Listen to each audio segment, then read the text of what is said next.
Thank you. I'm honored to have this invitation to speak to you today. I didn't quite know what to expect, but it's nice to see a few friendly faces. But the friendly faces aren't enough to make me comfortable because I don't feel qualified to talk about what I'm going to talk about. And what I am going to discuss with you is the burgeoning force of the court of public opinion. Due to social media, it seems now that the main restraint on free expression is not imposed by law, but by what the public at large or on a campus finds acceptable. It's a matter of social control rather than legal control. So this isn't a lecture on law, not even a lecture. All I can do is leave you with a couple of thoughts on this aspect of social control of expression. Is there some water I can have? Yes. Yeah. I'll begin by reviewing the rationales for free expression and for suppressing hate speech and the legal standards that the courts have applied. And I'm going to have to race through this. But it seems to me that distrust of government underlies the primary rationale for the guarantee of free expression. Governments don't like criticism. Governments would like to force news media to publish retractions or clarifications of criticisms that governments think is unfair. And some governments would even like to make it a criminal offense to publish what the government considers false news. Does it sound far-fetched? Well, in 1937, the province of Alberta enacted a statute entitled the Accurate News and Information Act. And Canada, from the time of Confederation, had a provision in the criminal code that made it an offense to publish false news. The Supreme Court found both of those things to be unconstitutional. The Alberta Act in 1937 and the false news provision in 1994. Oliver Wendell Holmes, in his famous dissent in the Abrams case, this is in 1919, said it seemed perfectly logical, and he used those words, perfectly logical that the government would use its power to outlaw opposing viewpoints. He said, if you have no doubt of your premises or your power and want a certain result with all your heart, you naturally express your wishes in law and sweep away all opposition.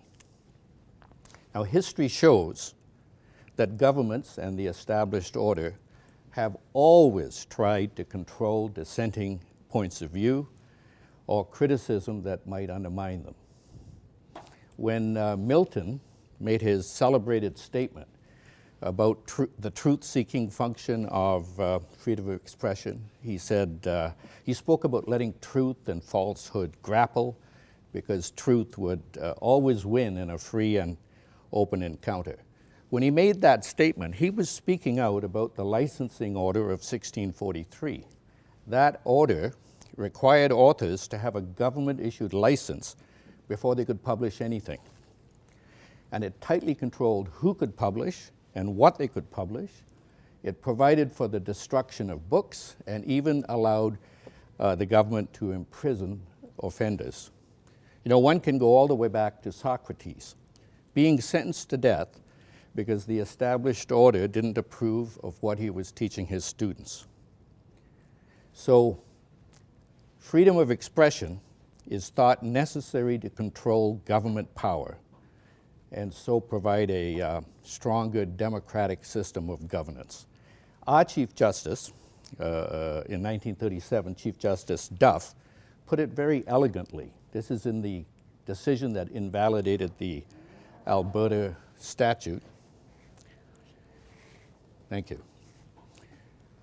He said, "It is axiomatic that the practice of the right of free public discussion of public affairs, notwithstanding its incidental mischiefs, is the breath of life for parliamentary institutions."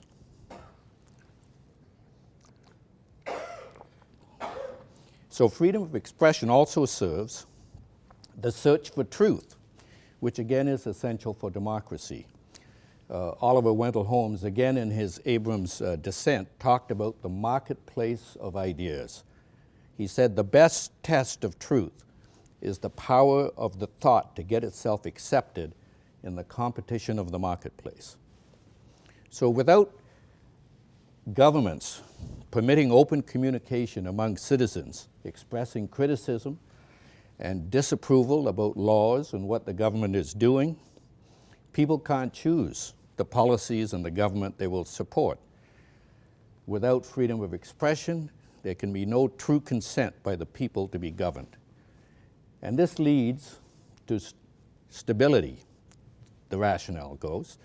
Suppression of expression is necessary for the stability of an authoritarian state, but free expression is necessary for the stability of a democratic state.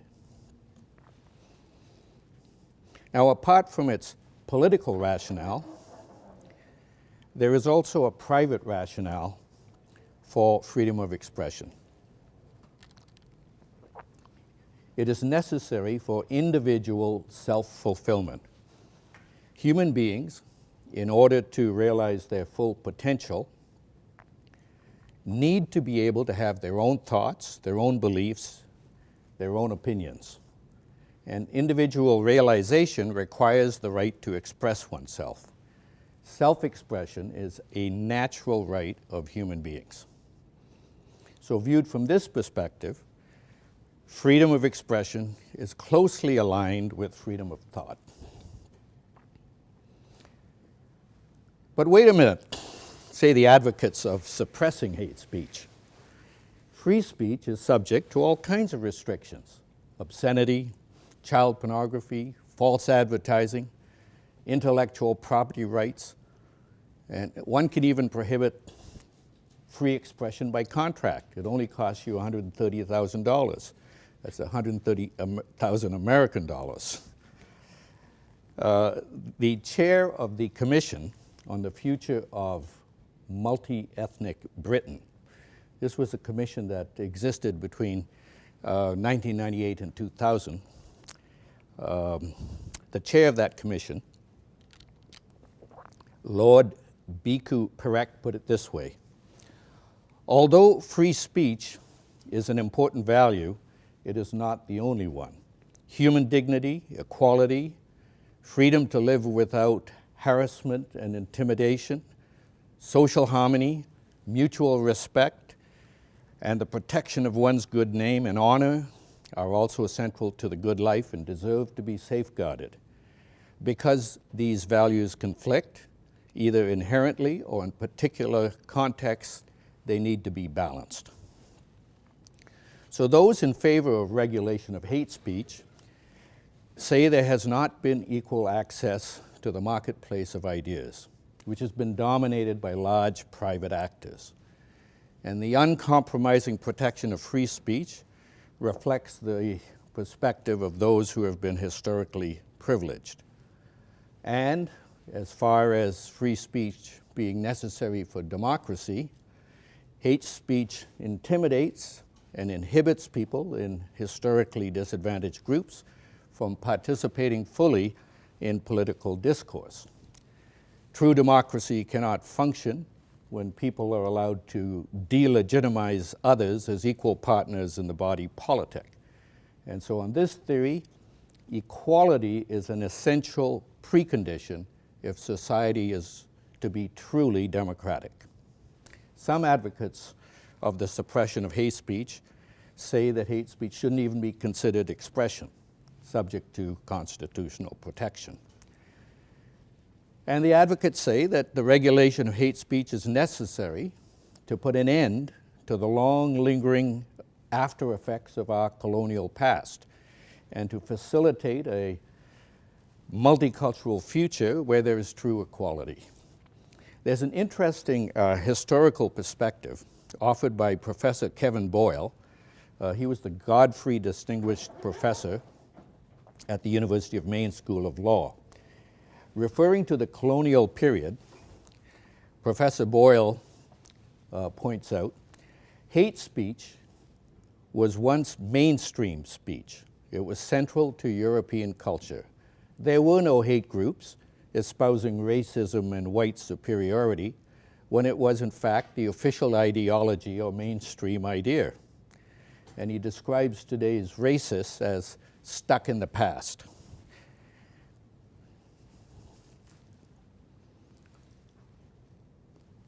So there you have the two rationales for free speech and the suppression of hate speech. The United States, with whom we share much of the social media that influences public opinion, robustly protects free speech, including hate speech. Hate speech in the United States is protected unless it intentionally and effectively seeks to provoke listeners to immediately carry out violent and unlawful action. There has to be a threat of imminent lawless action. Now, the global consensus is that some restrictions on hate speech are both desirable and necessary. The global consensus is embodied in the United Nations International Covenant of Civil and Political Rights and the International Covenant on the Elimination of All Forms of Racial Discrimination. Both conventions require state parties to enact laws suppressing hate speech and taking other measures. So Canada is part of that global consensus. Parliament added the hate propaganda offenses to the criminal code in 1970. It's an offense to advocate or promote genocide. It's an offense to communicate statements in a public place that incite hatred against an identifiable group where such incitement is likely to lead to a breach of the peace. And the broadest provision, and the one most used, though none of these provisions have been used much, is Section 319 sub 2, which makes it an offense to communicate, except in private conversation, statements that willfully promote hatred against an identifiable group. And the provision does not have any requirement that the communication be likely to lead to a breach of the peace. And there are defenses. For example, establishing that the statements are true, or there's a good faith expression of an opinion on a religious subject, are defenses. Now, the Supreme Court of Canada found that this provision, 319 sub 2, was constitutional in 1990 in a case called the Queen and Keekstra.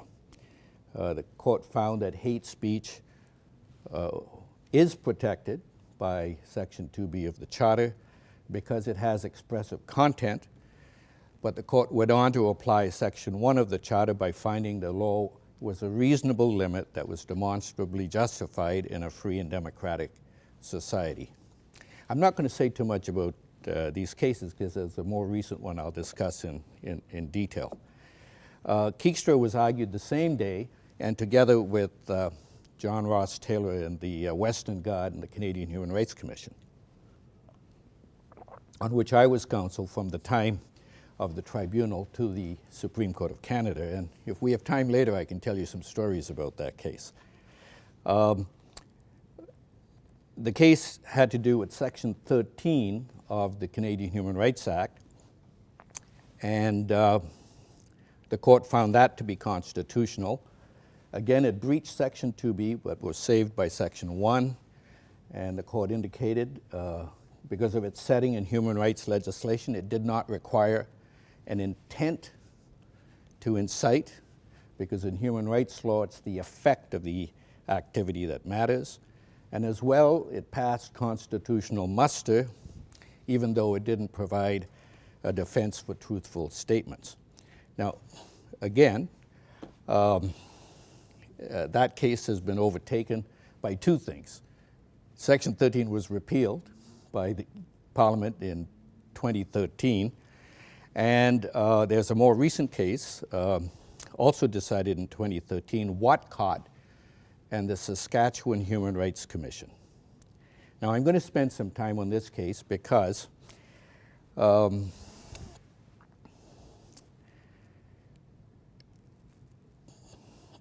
people describe this case as the Supreme Court finding that the provision of the Saskatchewan Human Rights Code that prohibit inciting hatred was constitutional. Well, yes and no. I'll explain that. The case involves Section 14, sub 1 of the Code, which provided that no person shall publish or display any statement or other representation that exposes or tends to expose to hatred, ridicules, belittles, or otherwise affronts the dignity of any person or class of persons on the basis of a prohibited ground. Mr. Watcott distributed 4 flyers in Regina and Saskatoon on behalf of a group called Christian Truth Activists. 4 people complained to the commission that the flyers offended the code by promoting hatred against people because of their sexual orientation. The tribunal agreed and prohibited Mr. Watcott and Christian Truth Activists from distributing similar material and awarded compensation. So I said yes and no because the Supreme Court found part of Section 14 to be constitutional and part of Section 14 to not be constitutional. And the Supreme Court found 2 of the 4 flyers to breach the section and found the other 2 did not breach the section. So because of the mixed results, the Watcott decision is the best barometer of the constitutional limits of laws suppressing hate speech. Watcott best establishes where the line would be drawn in a court of law of what laws may cross that line and be found to be unconstitutional. So I'm going to spend some time on the decision. In the very first paragraph, the court recognized there was a tension between freedom of expression and the prohibition of hate speech, and that a balance had to be struck. So in keeping with the court's finding in Keekstra and in Taylor, the court found the flyers had expressive content, and so they were protected by Section 2B. That's the guarantee of the fundamental freedom of expression. And the question was whether Section 14 was saved by Section 1. Was it demonstrably justifiable in a free and democratic society? So the first part of the provision that prohibits expression that exposes people to hatred was found to be constitutional.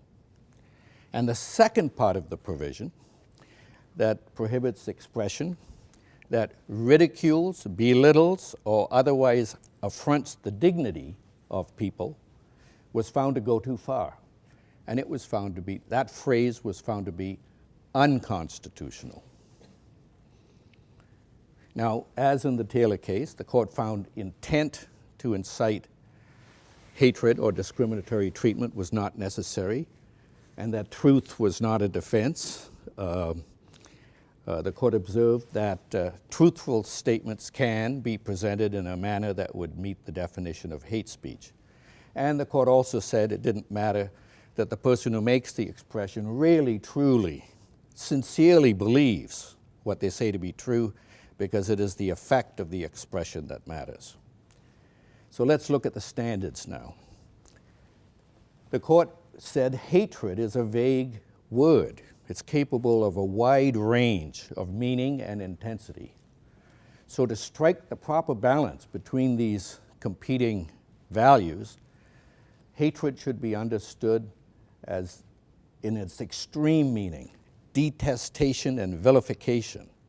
These words meant the expression would vilify a person seeking to abuse, denigrate, or delegitimize them, to render them lawless, dangerous, unworthy, or unacceptable in the eyes of the audience. That's what it takes. The expression has to go beyond, the court said, mere disdain or dislike. It has to go far beyond discrediting, humiliating, or offending the victims.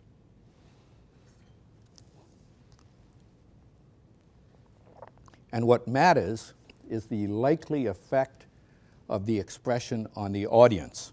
The focus is not on the ideas expressed, but on the likely effect of their expression. There's no prohibition of ideas. Hate speech legislation is not aimed at discouraging repugnant or offensive ideas.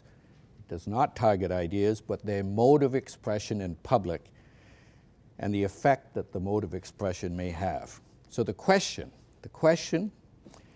is whether the expression of the repugnant expression vilifying a protected group has the potential to lead to discrimination and other harmful effects. And this assessment will largely depend on the context and circumstances of each case. Okay, so here's the next point. The question should be answered objectively. One asks whether a reasonable person, aware of the relevant context and circumstances, would view the representations as exposing or likely to expose a person or class of persons to detestation or vilification. The court repeated that test several times. One must consider how a reasonable person, aware of the relevant context and circumstances, would view the likely effect of the expression. The objective test means the intensity of emotion felt by the speaker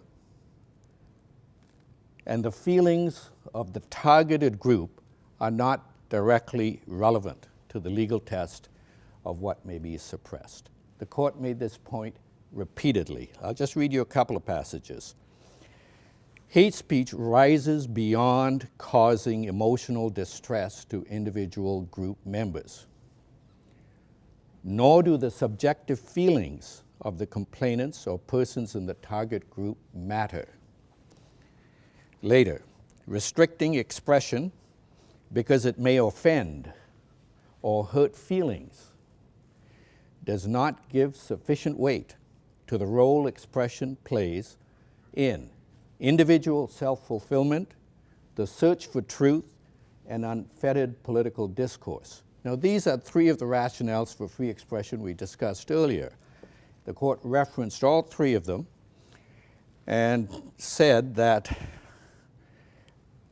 when one takes them into account and balances them, restricting expression because it may offend or hurt feelings is not enough.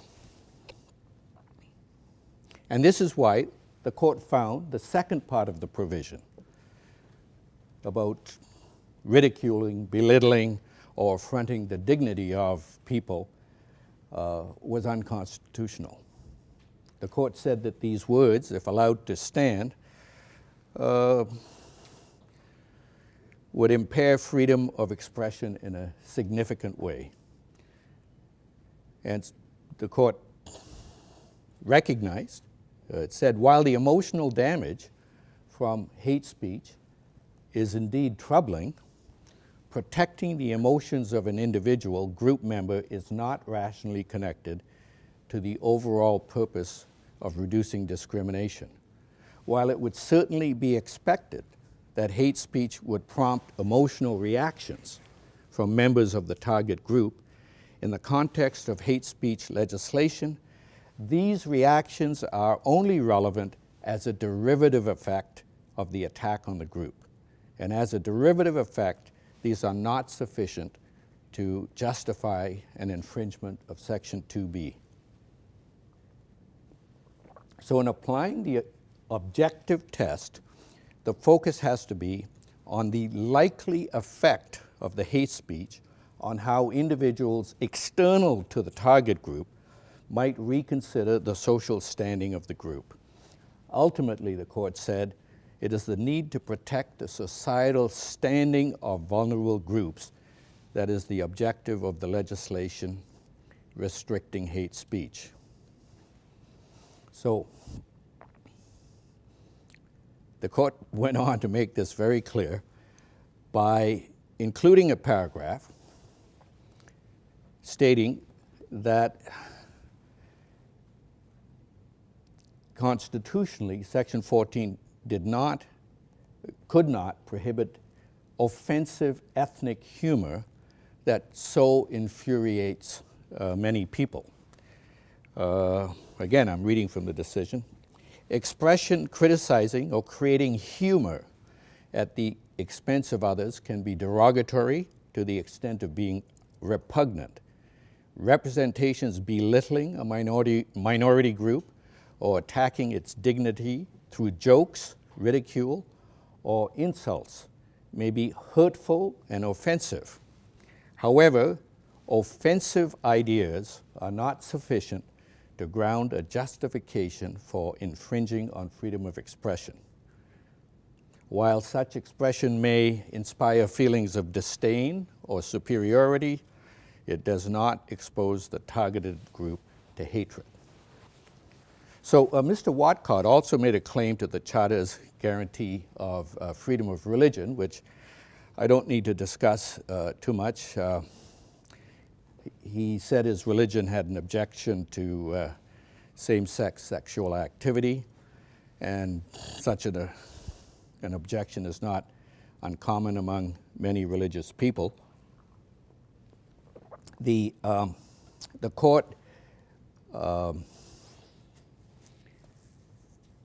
said freedom of religious speech and the freedom to teach and share religious beliefs are unlimited except by the discrete and narrow requirement that this is not to be conveyed through hate speech.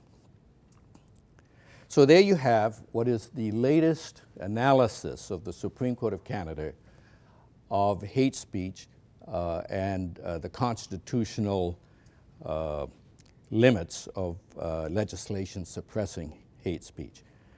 I can tell you that only 3 of the Canadian Human Rights codes prohibit hate speech. That's British Columbia, Alberta, and Saskatchewan. Now, Manitoba has a very interesting law. The Defamation Act contains a group libel provision where the publication of a libel against a race, religious creed, or sexual orientation likely to expose persons to hatred, contempt, or ridicule is actionable under the Defamation Act. People can sue for an injunction. Now, my clerk, Chen-Yan Lee, could not find a case where this section has ever been used.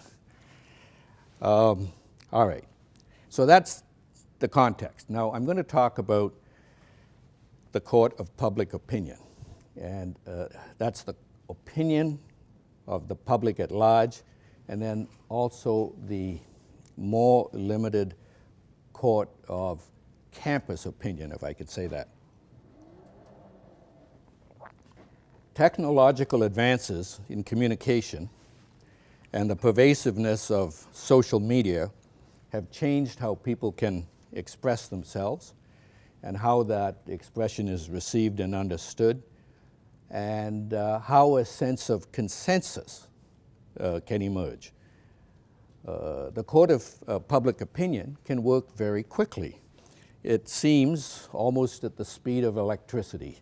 You may have heard of the person who made some ill-advised tweets before getting on a plane, and one of her friends retweeted them, making them public. These tweets were offensive, and the result was a furious tweet storm with tens of thousands of people sending outraged messages, and by the time the plane landed, her reputation was destroyed and her employer was ready to fire her. The court of public opinion can also work slowly and relentlessly, grinding towards the result it desires. So for many years, you may be aware of the controversy and the pressure on the Cleveland Indians baseball team to give up its logo, a cartoon of indigenous American. The logo is called Chief Wahoo. And for years, the baseball team has flat out refused. And in the United States, there isn't a chance that a court would find that trademark to be unacceptable because it was objectionable. They have such a robust protection of free expression. But the pressure just kept building. And in January of this year, the Cleveland Indians announced that beginning next year, the logo will no longer be used on uniforms or stadium signs. So what do we make of this? What's the problem? This looks like the marketplace of ideas functioning as advertised. It's good that offensive jokes, languages, and images are no longer tolerated. And the prevailing social ethic today is that one should stand up and react to the racist joke or comment. And you could say that electronic social media have given disenfranchised groups who previously would not have been heard a platform to be heard, and they are exercising this platform.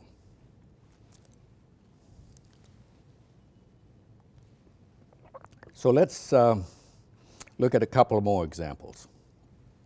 Andrew Potter, a McGill professor, criticized the province of Quebec and the city of Montreal for the response to a snowstorm that slammed the city in the winter of 2016. He stated that Quebec suffered from a problem of social malaise, and that's why the government's reaction to the snowstorm was so inept. The public reacted, accusing Potter of having Anglophone prejudice against Quebec. And ultimately, he was forced to resign his position as director of the Institute for the Study of Canada at McGill. Hal Niedzwiecki, I hope I'm saying that right, was a member of PEN, a freedom of expression and press advocacy organization. He was also the editor of the Writers' Union of Canada.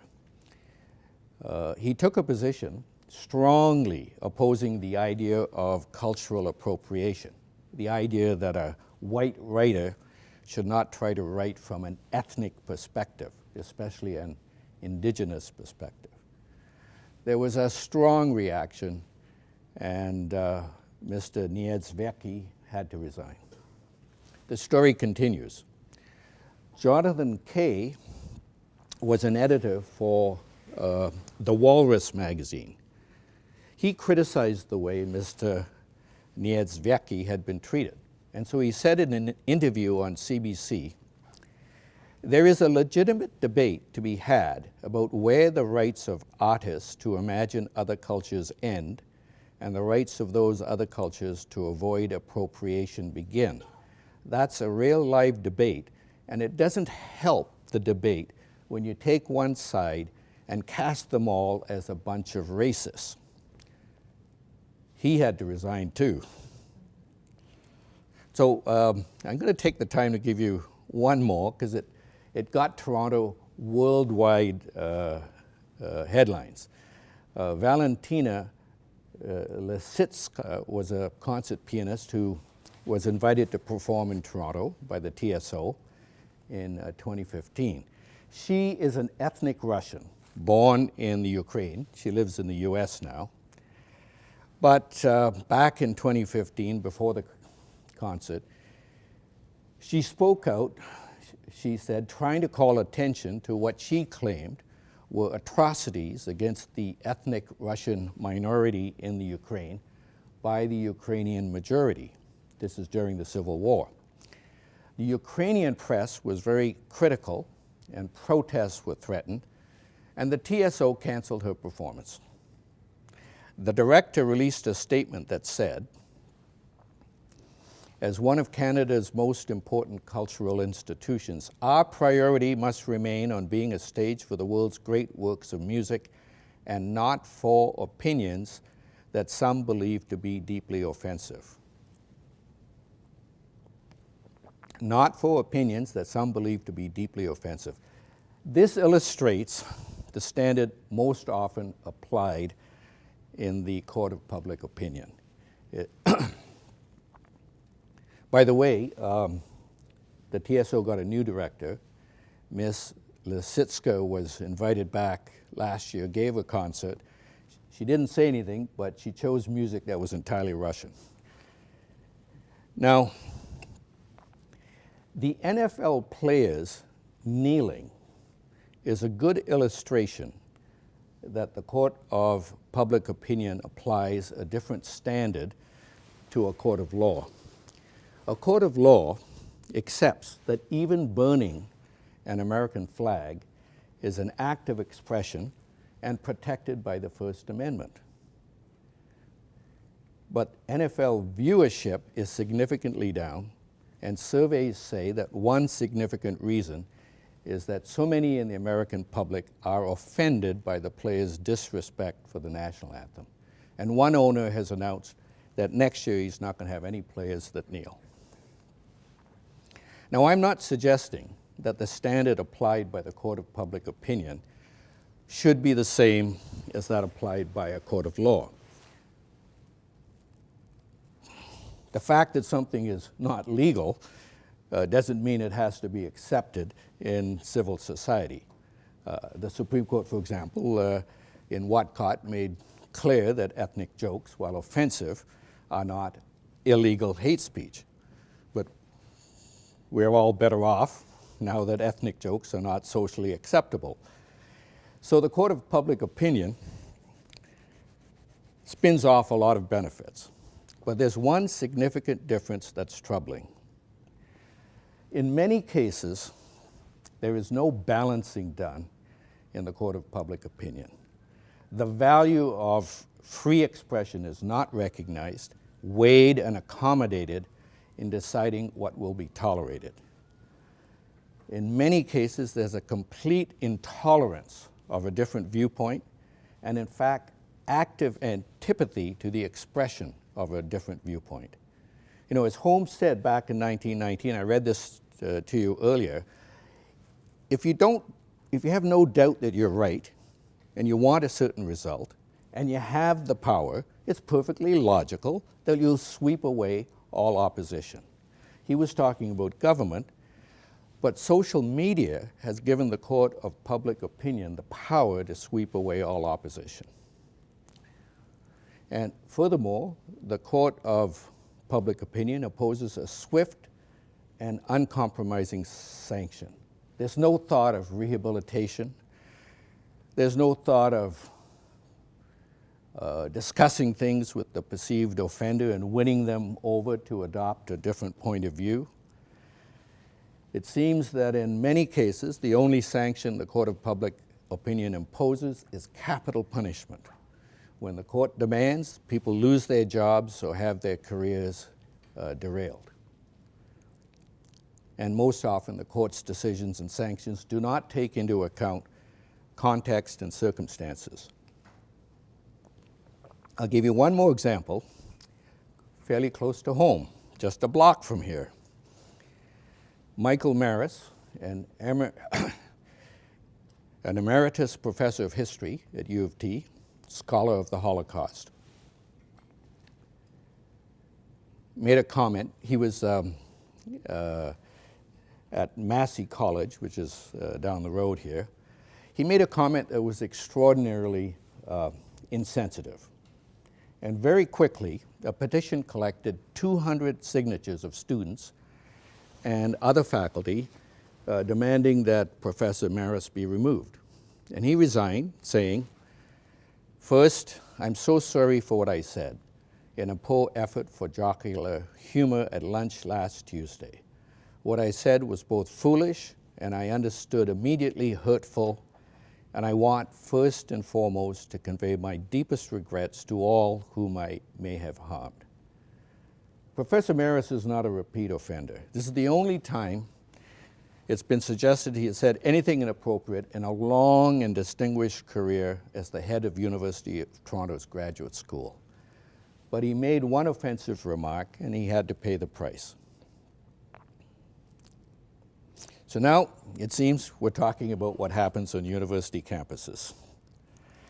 It's not unusual to read news about an invitation to a speaker being withdrawn, or speakers deciding not to show up on campus because of campus protests. Sometimes the event is moved off campus. It's also not unusual to read about students' objections and protests about what is said in a class lecture.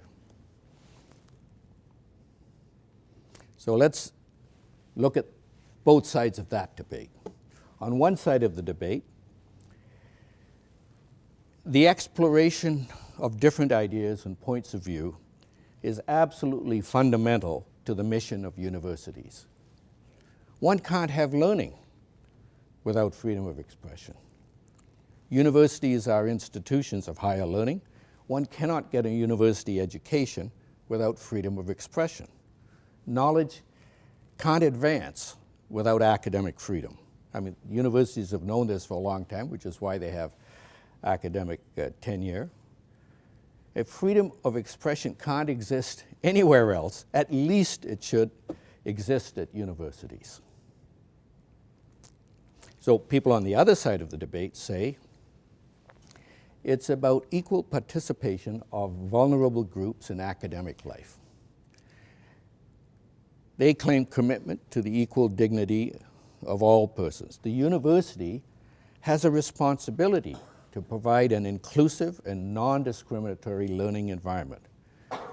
An environment that is not inclusive and non-discriminatory has a negative effect on vulnerable groups' learning and overall development at university. And speech that disadvantages vulnerable students should not be tolerated on campus. Well, those two views are going to come into conflict. How can freedom of expression and suppression of expression avoid conflict? The two values have to be balanced. All I can say is it's really hard to be a university administrator these days.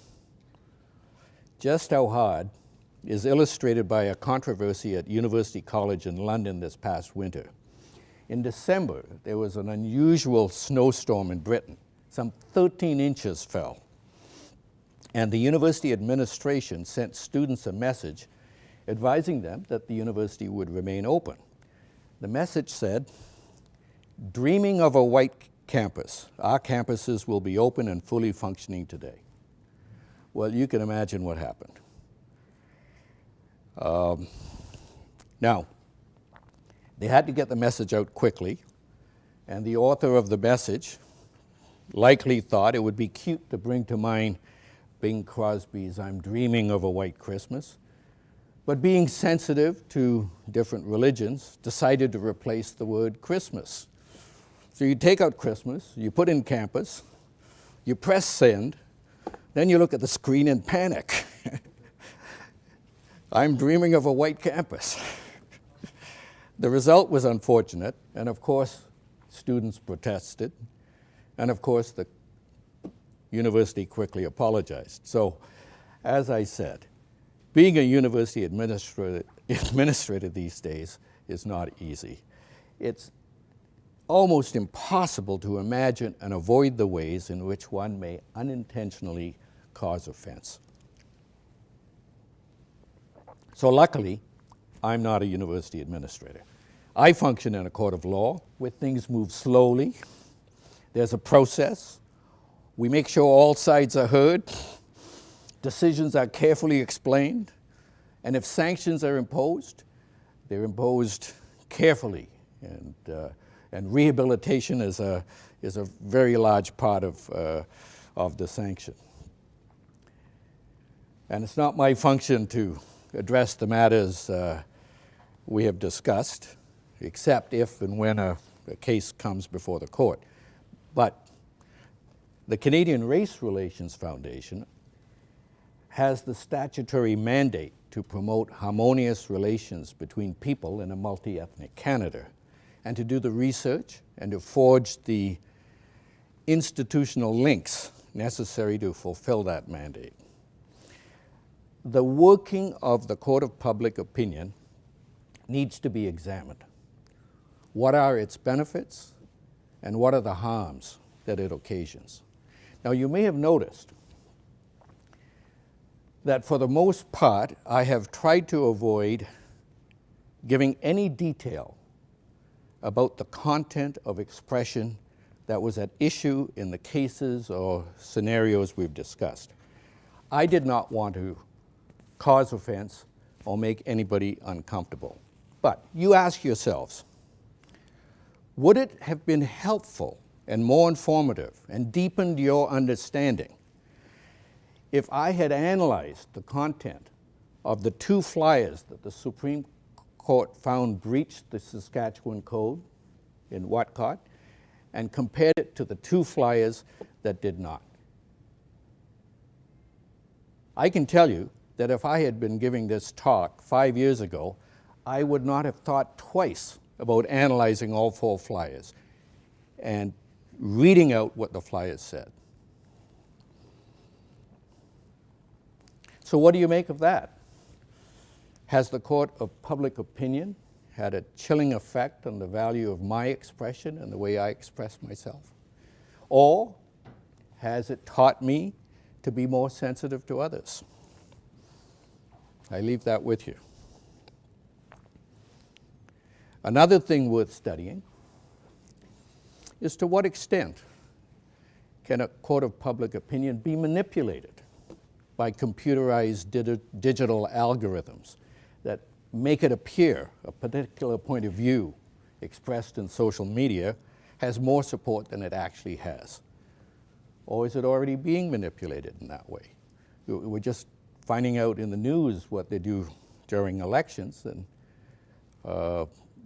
you can't be surprised at how sophisticated some people are. And what is happening at universities is crucially important. Universities are the cauldrons of emerging values. Universities lead social attitudes and cultural change.